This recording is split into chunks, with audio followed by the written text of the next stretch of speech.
plusieurs femmes qu'on appelait les poseuses de bombes et qui étaient chargées parce que elles pouvaient plus facilement cacher les bombes qui étaient déposées dans les bars, dans les restaurants, qui étaient utilisées par Youssef Saadi.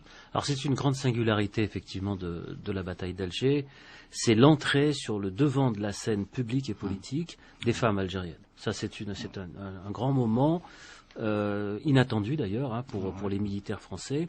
Alors des femmes, d'abord parce que certaines avaient été choisies et recrutées en raison de leur type entre guillemets européen, ce qui leur permettait de passer de manière plus facile et inaperçue pour pouvoir circuler, parce que la ville était entièrement quadrillée, il y avait des barrages mis en place par l'autorité militaire, il était très difficile de franchir un espace pour aller vers un autre espace. Or les femmes de type européenne pouvaient franchir plus facilement ces espaces.